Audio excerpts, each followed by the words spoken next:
What is the T-38 that you're flying at the moment? Then what is that actually simulating? So you're with the Second Fighter Training Squadron. Is that what it's called? FTS. Yeah, we provide adversary support for the F-22 directly, also the F-35, and we can simulate. I'm not going to get anything tactical or classified on here, but we can simulate quite a few things. The basics. I mean, the long answer short is we provide pictures. So we give them something that's real that they can go and target, and we simulate the various adversaries, and we can go out and give them training points, and it works. I mean, it's a very small airplane that's very hard to see, um, and it's we provide. The other thing is we're what they call budget dust. So we're so cheap to operate. We can put 12 T-38s out there, and it's versus you'd never, for the price, you'd never be able to replicate that because we're so cheap to operate. One thing I wondered about was how easily the role of the squadron you're with at the moment could be replaced by a contractor. So, I know a guy. He's the chief pilot for a defense contractor. They're about to go and get a bunch of Gripens. Does the T-38 in that role have a future? Really, does the squadron you're in have a future?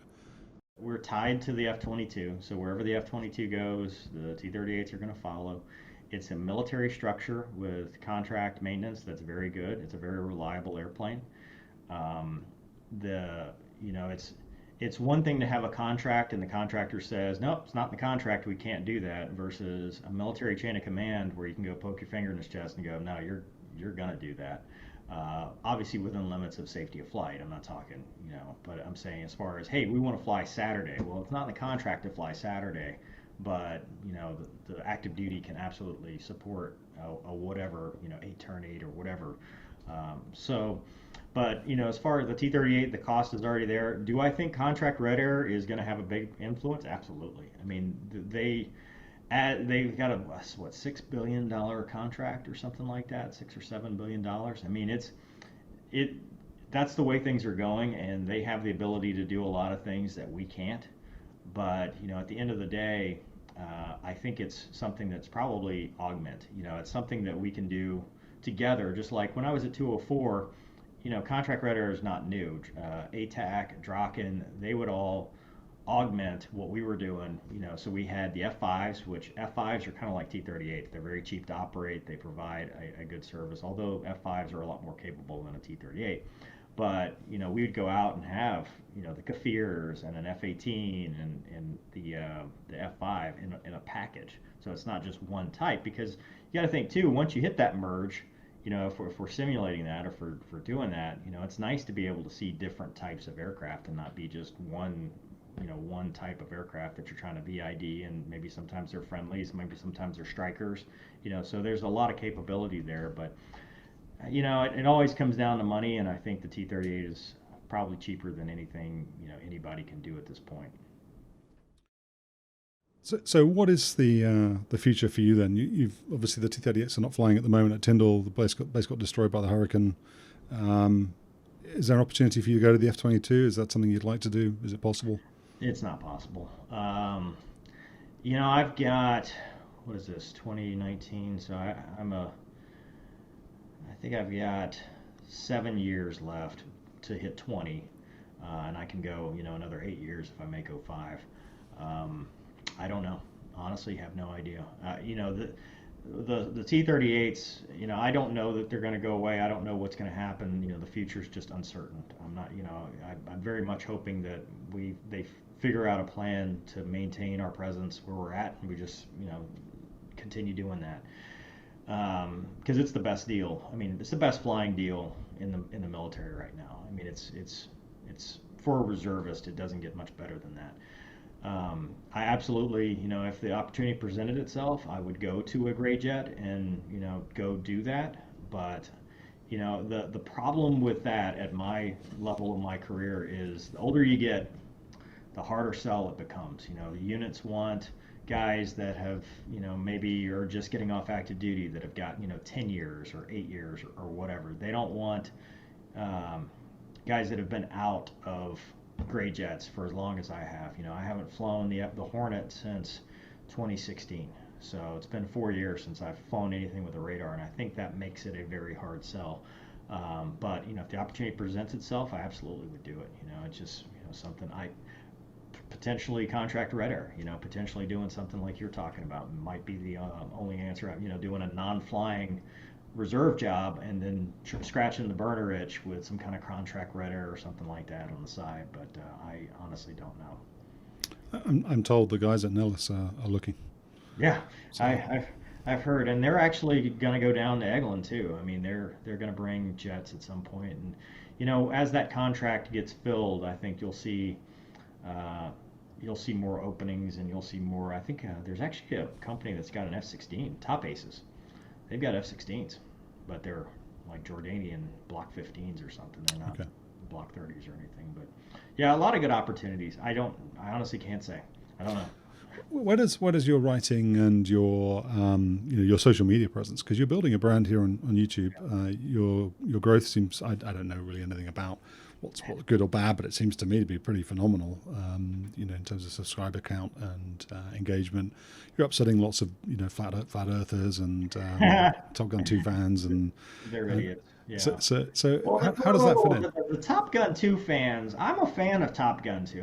People are too, everybody's too sensitive about everything. I don't know. You can't say anything, there's some very, very rabid fans of, you can't say that that's CGI or else they will come after you hardcore. Um, no, it's been a wild ride. I mean, I'm proud of kind of what it's become. I didn't expect it to be what it is. I've been writing books since 20. I put my first book out in 2013, and I've taken some backlash within the community about it, which is people thought I wrote a tell-all autobiography about Homestead, which no, it's a fiction book. Um, so it's kind of gotten some it has hindered some other opportunities, and I've enjoyed writing though. I mean, I've enjoyed, I've written 10 books, and the series has progressed, and it's the first book used Homestead as a place because I needed it for Cuba, and it's the only place that would make sense for the plot that's in that book. And I tried to write it realistically. I didn't know. I mean, you're a writer, right? You've got quite a bit of writing. Um, I did not realize that the average person didn't want that level of detail. Like I wanted to write, no kidding, this is exactly how life would work, except with the little changes. Then I started to realize, it's not as popcorny thriller, so I kind of got away from that, and then kind of found a happy medium as I went through the different books. Last year, is it last year now? I don't know. 2017 is when I started. No, 2018. Gonky, who's a guy I've had on the channel, actually talked me into doing a YouTube channel. He's like, dude, you want to reach out to your fans, let them get to know you, do this. And it started out, I bought a car, and I'm like, well, I'll be like one of the car channels, and I'll just talk about books every now and then. And then I told the story, kind of like what we talked about here, about how I became a fighter pilot. And the theme of that wasn't that I am awesome, because I don't think I'm awesome. It wasn't that, I'm some, zipper suited sun god. The whole point was just to say I'm an average dude that has had a lot of good opportunities, that has overcome some adversity, because I refuse to let somebody at a low level tell me no, and that's where the make them tell you no thing has come from, because people kind of that video took off by itself, and I've started getting questions from kids via email, via Facebook. They just want to know, how do you do it? How do I become a fighter pilot? And so it became a make them tell you no, which means don't self-eliminate. Don't be your own worst enemy. Allow the person that's in a position of authority, the one that absolutely is the final say, let that person do it. In fact, funny story on that, the person that actually told me no at Brooks, that said I needed a waiver and then worked my waiver paperwork, actually emailed me after seeing the channel and was like, hey, you remember me? I'm the one that did that. And now I use him to answer questions, because he's at Wright Pat now. I use that as a resource. So what I've tried to do with the channel is, yes, I do aviation stuff, but I try not to be one dimensional, because I try to make it about what I enjoy. So cars, guns, sometimes we do stupid video games, sometimes we do aviation related stuff. And it's the stuff that obviously does well is the aviation stuff, and I understand that. But I also just, to avoid burnout, and because, it's mostly just for fun. It's not currently a profession. I try to do a smattering of everything, and some people like everything, and some people like just certain things, and they can watch and hopefully enjoy it. But it's funny that, you talk about 20,000 subscribers this month because of Top Gun 2, and I had no idea that, because I did a Top Gun, the first Top Gun 2 trailer, I did a reaction video, like when they first announced that Top Gun was coming out, and that thing, maybe 20,000 views, 30,000 views, nobody watched it. And so I did a video last Monday or 2 months, whenever the Top Gun thing came out. I did a video, and they, I'd already done it was an exhaust video for my car, and all the comments said Top Gun 2's out, do a reaction video. Top Gun 2's out, doing a reaction video. I'm like, come on, man, I don't want to do a reaction video. And they're like, no, no, no, no, it's awesome. So I watched it. I'm like, yeah, it's pretty cool. So, turned on the camera and like, all right, I'll do a little quick Mondays with Mover Extra. It's no big deal. And holy crap, 1.5 million views in a week. And I was like, but I didn't know that another channel had done their own reaction video and had said everything was 100% real. I had no idea that there was going to be this big controversy about CGI and stuff. Like I was just like, yeah, it's not real. I mean, obviously, as a pilot, you look at that and you're like, yeah, okay. They're not gonna do that. The Navy's not gonna sign off on it. I understand that. Anybody in aviation background understands that. But I've gotten messages. People have said I've ruined the movie for them. People have said I've ruined Christmas. I've ruined, I mean, I've completely destroyed, just because I said it was CGI. And then the next day, Paramount comes out with a behind the scenes, which all it was cameras in the back seat of the Hornets that they did. And people were like, see, I told you that, So I was like, well, all right, let me do another video. And I'm like, okay, here's what I was talking about. I didn't say it was all CGI. I just said these scenes are CGI, and here's why. And of course, then you get the semantics argument about, well, it's not CGI, it's VFX, and it's not VFX, it's compositing, and it's not this. And you're like, It's not real either way. oh my God, the most triggered people are the ones that they got mad at me for calling them GoPros. It's so, I called the cameras, they're like, no, it's a 6K Cinema 69 600-4. You got to get that right. I can't believe you didn't know that. I fly with GoPros. So this is, I mean, this is a curious thing for me, and I'll make this quick because I want to let you get away, and I do have an AMA, just 7 Yeah. questions to ask. I'd like to do if Yeah. I can. Yeah. But you talked about it being fun, and at a very small level, I've experienced the same sort of thing where I've gone to a community. I'm trying to put some YouTube videos together and build a channel because I'm creating content that I would like to listen to. That's my goal, and that's fun. And I've caught some flack for doing that. And initially I sort of I rallied against it, and I tried to justify what I was doing, and I tried to say, no, you don't understand. I'm not trying to really promote. I'm not making money out of this, but I want people to be able to consume my content. And then I thought, well, fuck it. Actually, I'm just going to delete it. Not the content, but me going to Reddit or going to a sub in Reddit and trying to get interest in my content, because that takes away from the fun. And one of the things that I noticed about your one of your first videos on DCS was, I think you called it a game, and there was a big reaction to you calling it a game. That was a big thing. And so I wondered, so it is for fun, you're doing it because you enjoy it. At what point do you walk away? At what point do you actually stop responding to people? Because I did notice your video from earlier today where you're saying, okay, I've had some hate mail, I've had some bad reaction. At what point does this become a grind for you and stop being fun? I don't know. I mean, here's the thing. What makes it fun is, one is when I get emails and messages from kids and I call them kids, they're adults, people that have a success story because they watched a video and they were like, you inspired me, and I just swore in today. I've had that happen. And I always said, if I inspire the one person that saves a platoon of Marines on a hilltop somewhere, 20 years from now, or lands on Mars or something, that's a little narcissistic, but if it inspires somebody, it's 100% worth it.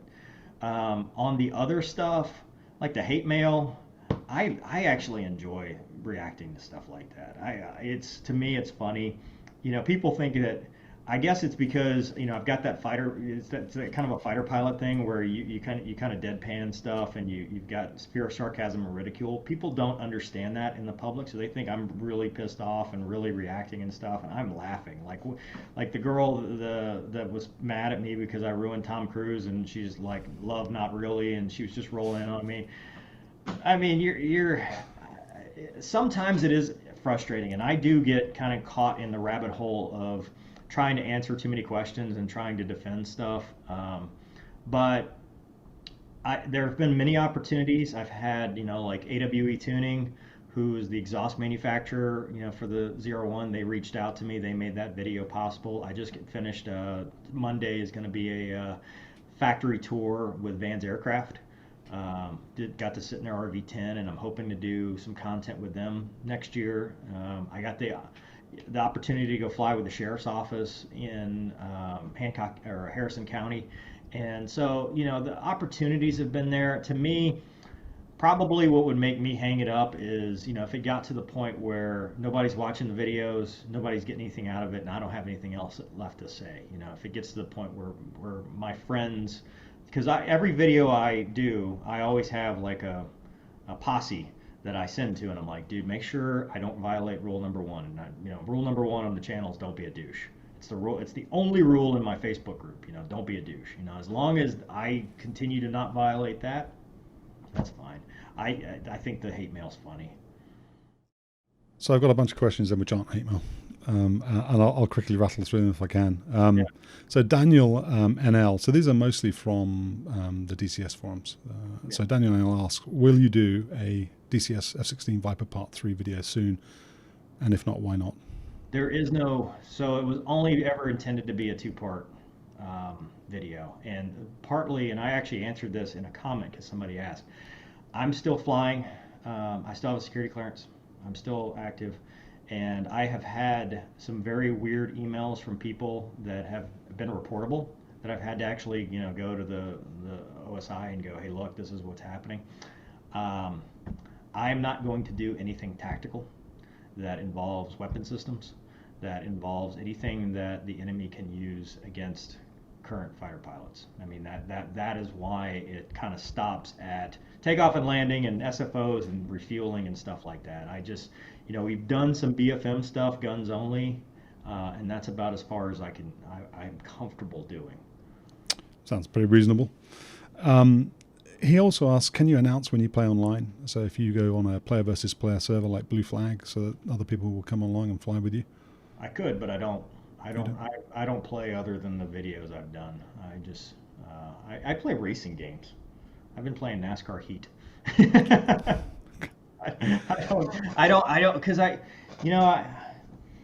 DCS is a great simulator. I'm not gonna call it a game, but I just don't enjoy it as much as I do flying the real thing. I'd rather go out and fly the real thing, and I don't play online. So in that case, then his next question was whether or not you consider making a video on flying player versus player with Gonki or Wags. That your answer is the same for that, I guess. We have. No, I mean, so I did a video with Gonki last year. Gonki doesn't have a setup, so in order for Gonki to do this, he has to go somewhere and actually like borrow somebody's. He's not a technical guy. He has no reason to do that. As far as Wags, I've done a video with him, and it's the same thing as my first answer to why there's no part 3. I was comfortable going in the F5 where I didn't have weapon systems and just talking basic setups and kind of talking some very general BFM stuff, but I don't want to go out and go full up. And because what I noticed from previous videos is when you do certain things, people start asking certain questions, and it's too much of a risk. So JRoss194 asks, what do you think about people like myself, him, that make a hobby out of doing something, even though it's simulated, that you do for a living? I think it's awesome. I might make a hobby out of driving race cars. I'm not a race car driver, and I play the racing games. That's actually the only game I play. It's an escape, and my thing is promoting the profession and promoting aviation and promoting what we think is cool. So if more people want to simulate it, please do. I mean, I think it's awesome. Absolutely, go for it. Three more for you, Mover. So this is HIP 3 Ryan. What are the differences in training between a pilot who is planned to be carrier qualified and one who is not, like the US Navy Reserve? Tactically, there is none. I never went and got carrier qualified because we were a shore-based squadron, and I mean, for me to go to the carrier, they wanted me to go to 106 and actually do with the students. And the one course I was going to go do, I tore my MCL the like 2 weeks prior, so I didn't get to go to that one. And then we went as a squadron, but I stood ODO, which is like the supervisor flying. It's soft, you know. I sat in the boat and got to watch. But you know, as for a shore-based squadron, we don't bounce. We don't do field carrier landing practice or anything like that. We always just come back one to full stop, and there's no extra gas for doing bouncing or anything like that, like a normal squadron might do. Okay. How does the fact that you're flying single engine jet into combat affect mission planning and mission execution versus someone who was flying in a twin engine aircraft like an F-18 or a F-15? Combat, I mean, it is important to be within, you know, you always, as an F-16 guy, I always had awareness of where my nearest divert field, you know, because you want to, you know, zoom, climb, you know how much hydrazine you had remaining, EPU fuel, so that, you know, you could divert in, glide in, or whatever. At some points, it's just unavoidable. You know, you're there to do the mission. The GE engines are incredibly reliable. They don't have a lot of problems, so it's not something you worry about. And so you always maintained, at least if you weren't within gliding distance of a field, you were at least within gliding distance of a very friendly area, you know, so that you had a place that you could go and jump out of the bad guy land. And if that's not possible, the mission comes first. I mean, you know, you can only mitigate it to a certain degree. And then at that point, you're just, hey, I'm here for the guys on the ground, and that's it. Because that Jordanian F-16 pilot found that out to his cost, Yeah. didn't he? Yeah. Yeah. Okay. Yeah. I mean, And then, Mover, so this is the last question. So in your airline career, what airmanship trait do you wish that your civilian colleagues had compared to some of the military trained guys? Or in different words, what has been taught to you in the military that makes you a better airline pilot than pure civilian pipeline airline pilots? I will start that by saying every civilian I've flown with has been a great professional. And you know, it's in the airline world, it's very hard to tell the difference. I think when you get into the simulator stuff, the feedback I have gotten from sim instructors and stuff, because, you know, obviously as a first officer, I don't know, you know, I don't fly. Captains are better to answer this because they fly with flow-throughs, you know, at my airline, or they fly with military guys, and they can tell you the differences. My experience has been from the sim has been when we get to like unusual attitudes and some stuff that requires you to be upside down or stick and rudder or three-dimensional thinking like that, typically military trained pilots do better because we spend a lot more time, like, you know, we're doing upset recovery stuff now and stall awareness and stuff, and you know, I typically don't have a problem with that.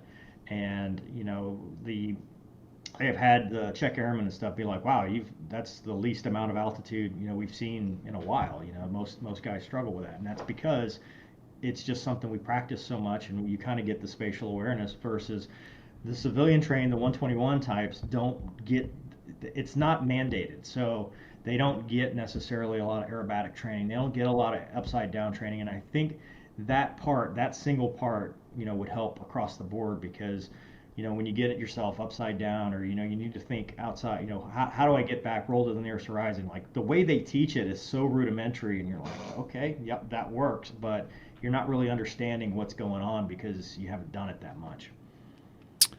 He had I did say it was the final question. This is the last question. Final question. When are you going to water the blue Corvette C8 with the cream interior? Water the blue? I don't even know what that means. Order it. Is there a blue Corvette? I don't really watch any of your car videos. Oh, you already have one? I already have one, yeah. Okay. I thought this was like some kind of sexual thing about putting cream in the. I didn't know what that meant. I think it's very telling that your mind went there. Yeah, well, I am a fighter pilot, 69% true. I already have the Corvette. Does it have a cream interior? No, okay. It's got a. I think he's saying you need to buy one with a cream interior. no, that's not going to happen. I'm very happy with the interior that my current Corvette has, but maybe he's talking about the C8. I don't know. He does. He did say C8. Yeah. Did I Oh, not I'm say not that? ordering. Did he say C8? Corvette C8 with cream interior. Oh, yeah, I don't want a C8. Okay. I don't Well, want there a we C8. go. I made a complete balls up of that question, and it was simple to answer. So Yeah, yeah, I like my car. awesome. Okay, mover. Really appreciate your time. Thanks very Yeah, much. I'll appreciate it, man. continue to track and monitor your progress, and have a great new year.